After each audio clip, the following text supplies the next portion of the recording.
जय माता दी। मेरे सभी प्यारे दोस्तों, मैं लक्ष्मी शर्मा बड़ों को चरण स्पर्श, छोटों को प्यार और बराबर वालों को दिल से नमस्कार करती हूँ।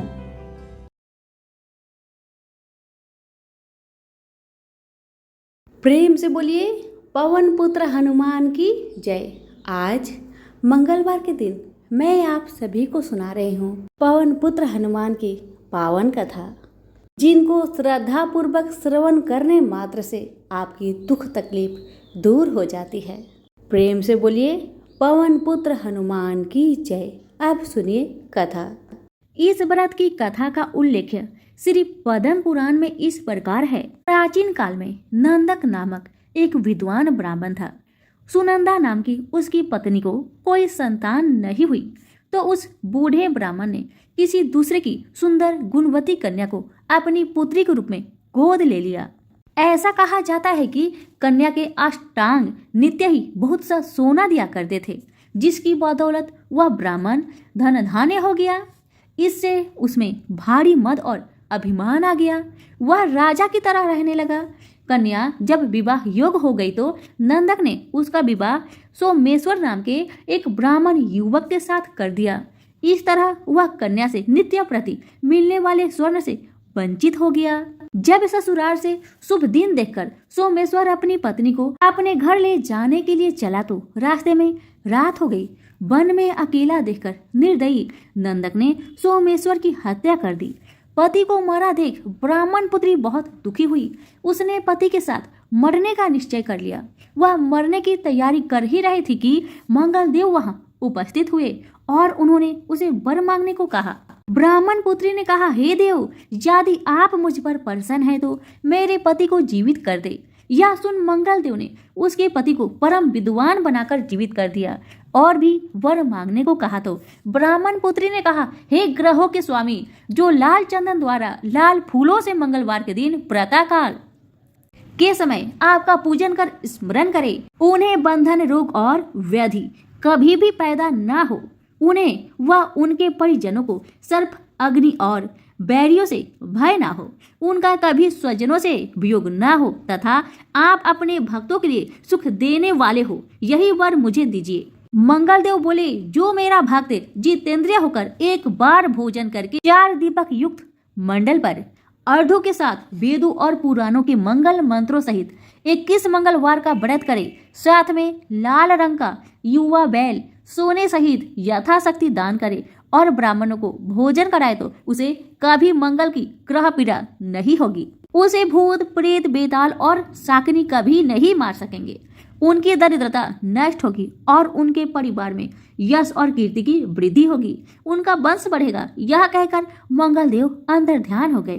तभी से मंगलवार व्रत की परिपाटी चालू हुई। सभी प्रेम से बोले पवन पुत्र हनुमान की जय। एक दूसरी कथा के अनुसार एक वृद्धा प्रति मंगलवार को व्रत रखती थी। उसका एक पुत्र भी था जिनका नाम मंगलिया था। मंगल को बुढ़िया न तो गोबर लिपती थी न मिट्टी खोदती थी। एक दिन उसकी परीक्षा लेने मंगल देव ब्राह्मण के रूप में वहां आए और वृद्धा से बोले, मुझे भूख लगी है, भोजन में मैं स्वयं बना लूंगा, तुम सिर्फ जमीन को गोबर से लिप दो। इस पर बुढ़िया ने कहा, आज मंगलवार है, मैं इस दिन जमीन नहीं लिपती। हाँ, पानी छिड़क कर चौका लगा देती हूँ, आप उसी जगह रसोई बनाए। ब्राह्मण ने कहा, मैं तो गोबर से लिपी चौके में ही भोजन पकाता हूँ। बुढ़िया ने जमीन लिपने के सिवा कुछ भी करने की हामी भर ली। तो ब्राह्मण ने वृद्धा से कहा, अपने लड़के को बुलाकर औधा लिटा दो, उसी की पीठ पर मैं भोजन पकाऊंगा। काफी सोचने पर वृद्धा ने पुत्र को बुलाकर औधा लिटा दिया तथा उस ब्राह्मण की आज्ञा से अंगीठी जला दी। ब्राह्मण ने अंगीठी में आग जला भोजन बनाने के बाद वृद्धा से बोला, अपने पुत्र को बुला, वह भी प्रसाद ले लेगा। बुढ़िया ने दुखी मन से कहा, ब्राह्मण देवता, क्यों हंसी कर रहे हो? उसी पर आग जलाकर तो आपने भोजन बनाया, वह तो मर चुका होगा। ब्राह्मण ने बुढ़िया को समझाया तथा बुलाने का आग्रह किया। आवाज लगाते ही पुत्र दौड़ता आया। ब्राह्मण बोला, माई, तेरा व्रत सफल हुआ, दया के साथ तुम्हारे हृदय में निष्ठा व विश्वास भी है, अतः तेरा सदा कल्याण ही होगा। सभी प्रेम से बोले पवन पुत्र हनुमान की जय, मंगल देव की जय। यह कथा है हनुमान जी की माँ से ऐसी कौन सी भूल हो गई जिस कारण वह अप्सरा से बन गई बनेरी? आइए सुनते हैं। एक बार देवराज इंद्र की सभा स्वर्ग में लगी हुई थी। इसमें दुर्वासा ऋषि भी भाग ले रहे थे। जिस समय सभा में विचार विमर्श चल रहा था, उसी समय सभा के मध्य ही पूजिक स्थली नामक इंद्रलोक की अप्सरा बार बार इधर से उधर आ जा रही थी। सभा के मध्य पूजिक स्थली का यह आचरण ऋषि दुर्वासा को अच्छा न लगा। दुर्वासा ऋषि अपने क्रोध के लिए प्रसिद्ध है। उन्होंने पुंजिक स्थली को कई बार टोक कर ऐसे करने से मना किया, लेकिन वह अनसुना कर वैसा ही करती रही। तो दुर्वासा ऋषि ने कहा, तुझे देव सभा की मर्यादा का ज्ञान नहीं। तू कैसी देव अप्सरा है जो बनरियों की तरह बार बार आ जाकर सभा में विघ्न डाल रही है? जा, अपनी इस आदत के कारण तू बनरी हो जा। दुर्वासा ऋषि का श्राप सुनकर पुंजिक स्थली सन्न रह गई। अपने आचरण का यह परिणाम वह सोच भी नहीं सकती थी, पर अब क्या हो सकता था? भूल हो चुकी थी, उसके कारण वह श्रापग्रस्त भी हो गई। उसने हाथ जोड़कर अनुनय विनय कर कहा, ऋषिवर, अपनी मूर्खता के कारण यह भूल में अनजाने में करती रही और आपकी वर्जना पर भी ध्यान न दिया। सभा में व्यवधान डालने का मेरा कोई उद्देश्य न था। कृपया बताइए, अब आपके इस श्राप से मेरा उद्धार कैसे होगा? अप्सरा की विनती सुनकर ऋषि दुर्वासा पसीजे बोले, अपनी इस चंचलता के कारण अगले जन्म में तू बानर जाति की राजा बिरज की कन्या के रूप में जन्म लेगी। तू देव सभा की अप्सरा है, अतः तेरे गर्भ से एक महान बलशाली, यशस्वी तथा प्रभु भक्त बालक का जन्म होगा। पुंजिक अप्सरा को संतोष हुआ। पूर्ण जन्म में वानर राज बिरज की कन्या के रूप में उसका जन्म हुआ। उसका नाम अंजना रखा गया। विवाह योग होने पर इसका विवाह वानर राज केसरी से हुआ। अंजना केसरी के साथ सुखपूर्वक प्रभास तीर्थ में रहने लगी। इस क्षेत्र में बहुत शांति थी तथा बहुत से ऋषि आश्रम बनाकर यज्ञ आदि करते थे। एक बार ऐसा हुआ कि वन में विचरने वाला शंखवल नामक जंगली हाथी पर मत हो उठा तथा वन में उत्पात मचाने लगा। उसने कई आश्रमों को रौंद डाला, यज्ञ वेदियों नष्ट कर दी। उसके भय से लगते हुए अनेक तपस्वी बालक आहत हो गए। कई आश्रम उजड़ गए। कई ऋषि भय के कारण आश्रम छोड़ चले गए। केसरी को जब शंखवल नामक हाथी के इस उत्पात का पता लगा तो वह आश्रम तथा आश्रम वासियों की रक्षा के लिए तत्काल वहां आए और शंखवल को बड़ी कुशलता से घेरकर उसके दोनों दांतों को पकड़कर उखाड़ दिया। पीड़ा से चिघाड़ता हुआ वह हाथी वहीं धराशायी हो गया और मर गया। आश्रम की रक्षा के लिए उनके अचानक पहुंचने तथा हाथी को मारकर आश्रम वासियों को निर्भय कर देने वाले केसरी का ऐसा बल देख ऋषि मुनि बहुत प्रसन्न हुए और केसरी के पास आकर आशीर्वाद देते हुए कहा, वानर राज केसरी, जिस प्रकार तुमने आज हम सबकी तथा आश्रम की रक्षा की, इसी प्रकार भविष्य में तुम्हारा होने वाला पुत्र पवन जैसे वेग वाला होगा तथा रुद्र जैसा महान बलशाली होगा। तुम्हारे बल तेज के साथ साथ उसमें पवन तथा रुद्र का तेज भी व्याप्त रहेगा। केसरी ने कहा, ऋषिवरों, मैंने तो बिना किसी कामना के परमत हाथी को, जो किसी प्रकार वश में नहीं आ रहा था, मारकर आपकी इस यज्ञ भूमि को निर्भय किया है। आपका दिया यह स्वतः आशीर्वाद मुझे शिरोधार्य है। केसरी ऋषियों को प्रणाम कर चले गए। समय आने पर अंजना के गर्भ से एक बालक का जन्म हुआ। उसमें अपने वाले काल से ही ऋषियों द्वारा दिए आशीर्वाद का तेज झलकने लगा। आश्रमों में वह पवन वेग की तरह जहां तहां पहुंच जाता। आश्रमों में विघ्न डालने वाले वन्य जीवों तथा दुष्ट व्यक्तियों को अपने अपार बल से खदेड़ देता। अपने इस पराक्रम से वह मदमत हो जाता तथा अपने साथियों के साथ वह आश्रमों में कीड़ा करने लगता। उसको खेलने से कोई रोकता तो वह उसको भी तंग करने लगता। बालक तो था ही, उसके बाल कौतुक से जब ऋषियों को असुविधा होने लगी तथा उनके पूजा पाठ और यज्ञ में व्यवधान आने लगी, तो उन्होंने उसके स्वभाव में शांति के लिए आशीर्वाद जैसा श्राप दिया कि तुम अपने बल को हमेशा भूले रहोगे। जब कोई तुम्हें आवश्यक होने पर तुम्हारी बल का याद दिलाएगा, तब फिर तुम्हें अपार बल जागृत हो जाएगा। इससे वह बालक शांत स्वभाव का हो गया। केसरी नंदन यह बालक आगे चलकर हनुमान नाम से प्रसिद्ध हुआ। सीता जी की खोज के लिए जब कोई समुद्र पार करने का साहस नहीं कर रहा था और हनुमान जी चुप बैठे थे, तो जामवंत ने हनुमान जी को उनकी बल की याद दिलाई थी। तब उन्होंने समुद्र पार कर सीता की खोज की। प्रेम से बोले पवन पुत्र हनुमान की जय। यह कथा है जब हनुमान जी ने सत्यभामा, गरुड़ और सुदर्शन चक्र का घमंड चूर किया था। एक बार सुदर्शन चक्र को स्वयं की शक्ति पर अभिमान हो गया था और भगवान श्री कृष्ण ने उनके अभिमान को दूर करने के लिए श्री हनुमान की सहायता ली थी। सुदर्शन चक्र को यह अभिमान हो गया था कि उसने इंद्र के वज्र को निष्क्रिय किया था। वह लोकालोक के अंधकार को दूर कर सकता है। भगवान श्री कृष्ण अंततः उसकी ही सहायता लेते हैं। भगवान अपने भक्तों का सदा कल्याण करते हैं, इसलिए उन्होंने हनुमान जी का स्मरण किया। तत्काल हनुमान जी द्वारिका आ गए। जान गए कि श्री कृष्ण ने क्यों बुलाया है। श्री कृष्ण और श्री राम दोनों एक ही है, वह यह भी जानते थे, इसलिए सीधे राज दरबार नहीं गए। कुछ कौतुक करने के लिए उद्यान में चले गए। वृक्षों को उखाड़ फेंका, कुछ को तोड़ डाला तथा वाटिका को वीरान बना दिया। फल तोड़ना और फेंक देना हनुमान जी का मकसद नहीं था, वह तो श्री कृष्ण के संकेत से कौतुक कर रहे थे। बात श्री कृष्ण तक पहुंची। किसी बानर ने राजोद्यान को उखाड़ दिया है। श्री कृष्ण ने सेनाध्यक्ष को बुलाया, कहा आप सेना के साथ जाए तथा उस बानर को पकड़कर लाए। श्री कृष्ण मन ही मन मुस्कुरा रहे थे। सेनाध्यक्ष ने सेना सहित तत्काल वाटिका पहुंचे तथा उन्होंने हनुमान जी को ललकार कर कहा, बाग क्यों उजाड़ रहे हो, फल क्यों तोड़ रहे हो, चलो तुम्हें श्री कृष्ण बुला रहे हैं। हनुमान जी ने सेनाध्यक्ष से कहा, मैं किसी कृष्ण को नहीं जानता, मैं तो श्री राम का सेवक हूँ, जाओ कह दो मैं नहीं आऊंगा। सेनाध्यक्ष क्रोधित होकर बोले, तुम नहीं चलोगे तो मैं तुम्हें पकड़ कर ले जाऊंगा। हनुमान जी ने सेनाध्यक्ष को पूंछ में दबोचकर दूर राजमहल की तरफ फेंक दिया। सेनाध्यक्ष ने दरबार में पहुंचकर भगवान को बताया, वह कोई साधारण वानर नहीं है, मैं उसे पकड़कर नहीं ला सकता। श्री कृष्ण ने हनुमान जी को कहलवा भेजा कि आपको श्री राम बुला रहे हैं तथा सुदर्शन चक्र को आदेश दिया, हे सुदर्शन जी, द्वार पर रहना, कोई बिना आज्ञा अंदर न आने पाए तथा अगर कोई बिना आज्ञा के अंदर आने का प्रयास करे तो आप उनका वध कर दे।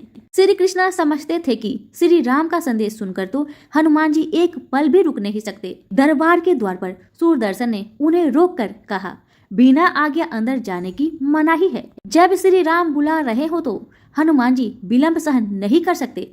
हनुमान जी ने सुदर्शन को पकड़ा और इलायची की भांति दाढ़ में दबाकर मुख में रख लिया। भगवान राम के स्वरूप में श्री कृष्ण जी सिंहासन पर बैठ गए। सिंहासन पर बैठे श्री राम को देखकर हनुमान जी श्री कृष्ण के चरणों में नतमस्तक हो गए। श्री कृष्ण ने हनुमान जी को गले लगा लिया।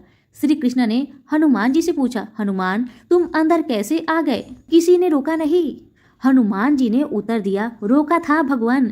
सुदर्शन ने, मैंने सोचा आपके दर्शन में विलंब होगा, इसलिए उनसे उलझा नहीं, उसे मैंने अपने मुंह में दबा लिया। यह कहकर हनुमान जी ने मुंह से सुदर्शन चक्र को निकालकर प्रभु के चरणों में डाल दिया। सुदर्शन चक्र का घमंड चूर हो चुका था। श्री कृष्ण यही चाहते थे। श्री कृष्ण ने हनुमान जी को हृदय से लगा लिया।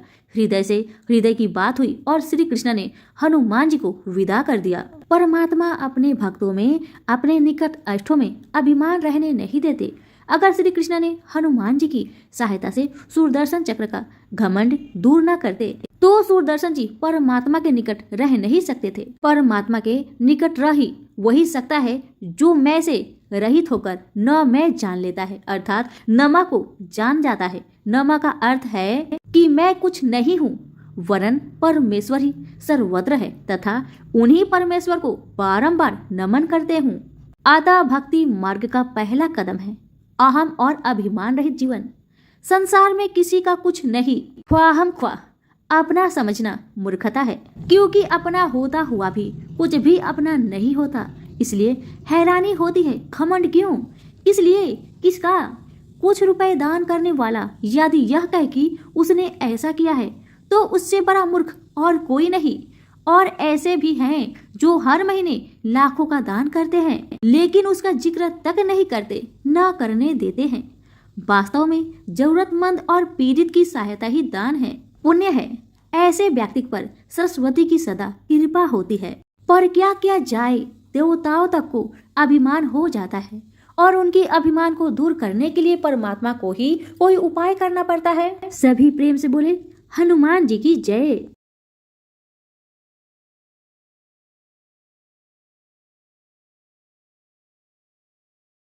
श्री कृष्ण ने अपनी पत्नी सत्यभामा को स्वर्ग से परिजात लाकर दिया था।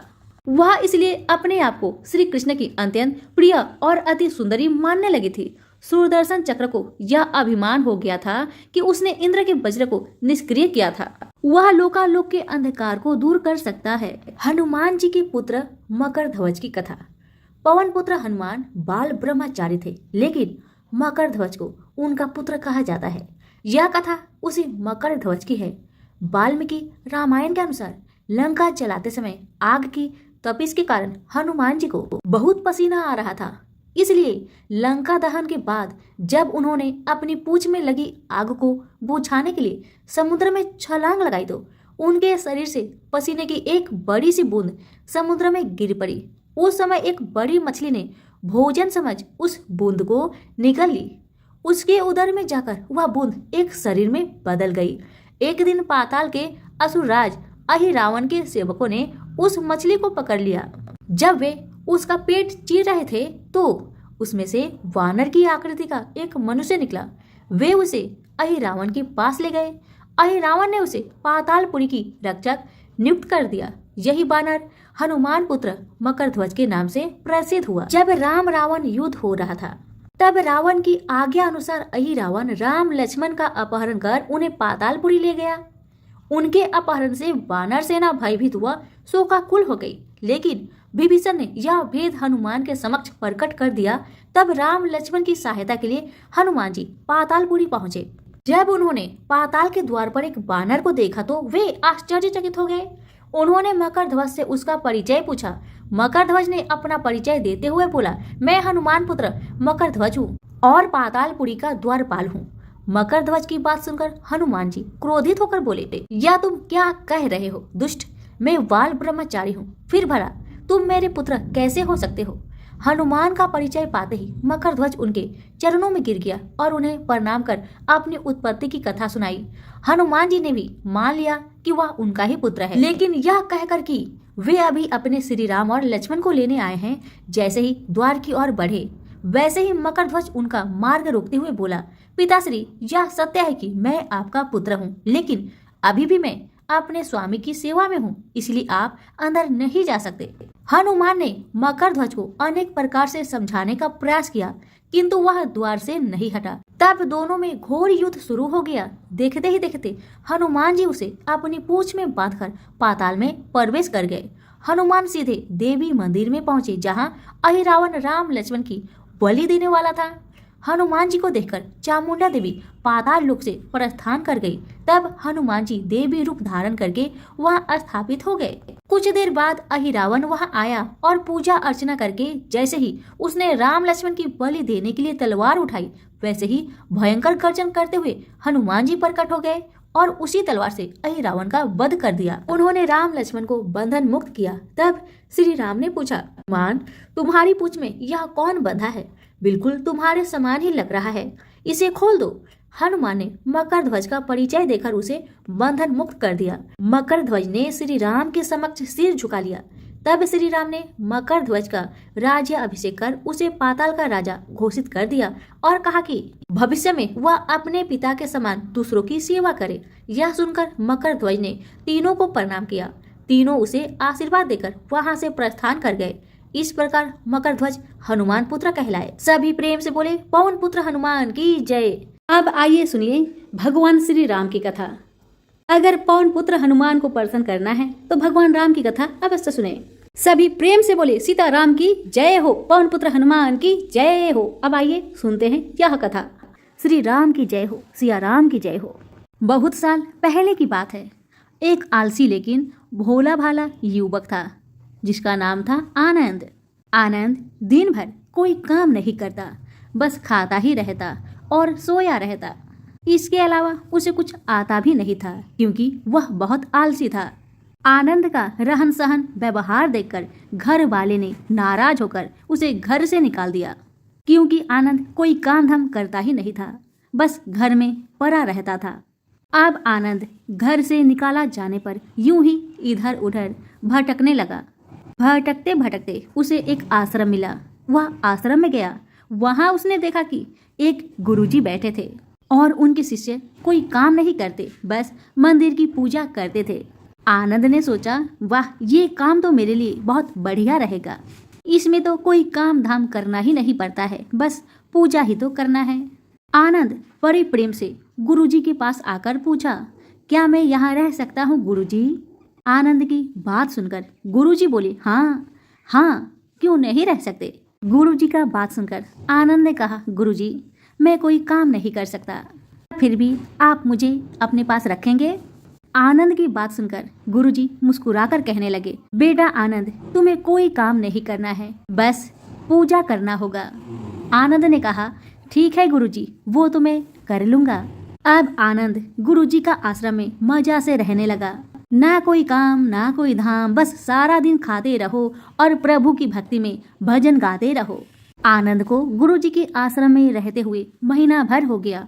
फिर एक दिन आई एकादशी। आनंद रसोई में जाकर देखा, खाने की कोई तैयारी नहीं।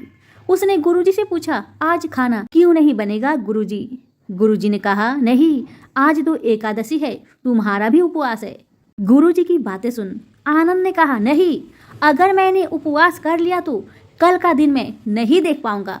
मैं तो उपवास नहीं कर सकता, मुझे बहुत भूख लगती है। आपने मुझे पहले क्यों नहीं बताया गुरुजी? आनंद की बात सुन गुरुजी ने कहा, ठीक है, तुम उपवास ना करो, पर खाना आज तुम्हारे लिए कोई नहीं बनाएगा, तुम्हें खुद बनाना होगा। बेचारा आनंद मरता क्या न करता। गया रसोई में।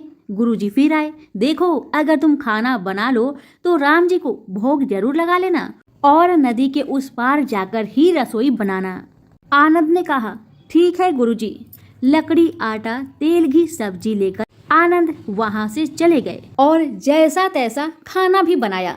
खाने लगा तो याद आया, गुरुजी ने कहा था कि राम जी को भोग लगाना है। बस अब आनंद लगा भजन गाने, आओ मेरे राम जी, भोग लगाओ जी, प्रभु राम आइए, श्री राम आइए, मेरे भोजन का भोग लगाइए।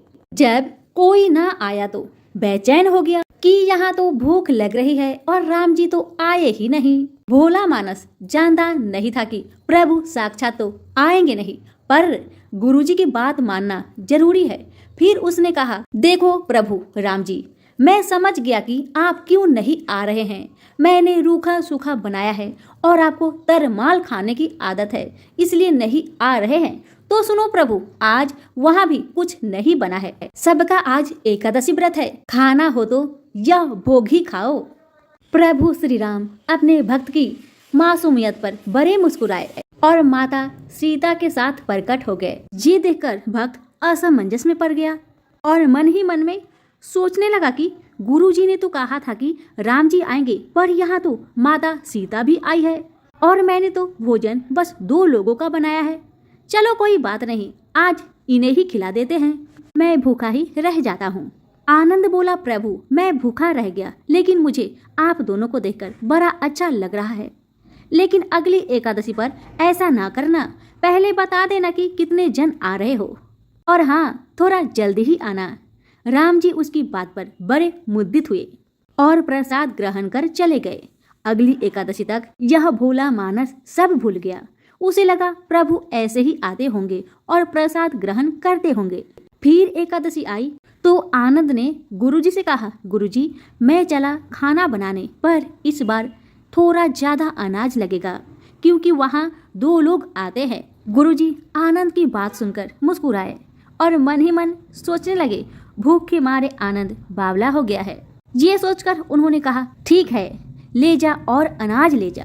अब की बार आनंद ने 3 लोगों का खाना बनाया और फिर गुहार लगाई, प्रभु राम आइए, सीताराम आइए, मेरे भोजन का भोग लगाइए। प्रभु की महिमा निराली है। भक्त के साथ कौतुक करने में उन्हें बड़ा मजा आता है। इस बार तो भगवान भाई लक्ष्मण, भरत, शत्रुघ्न और हनुमान जी को लेकर आ गए। ये देखकर भक्त को चक्कर आ गया कि यह क्या हुआ, एक का भोजन बनाया तो 2 आए, आज 2 का खाना ज्यादा बनाया तो पूरा खानदान आ गया। लगता है आज भी भूखा ही रहना पड़ेगा। सबको भोजन लगाया और बैठे बैठे देखता रहा।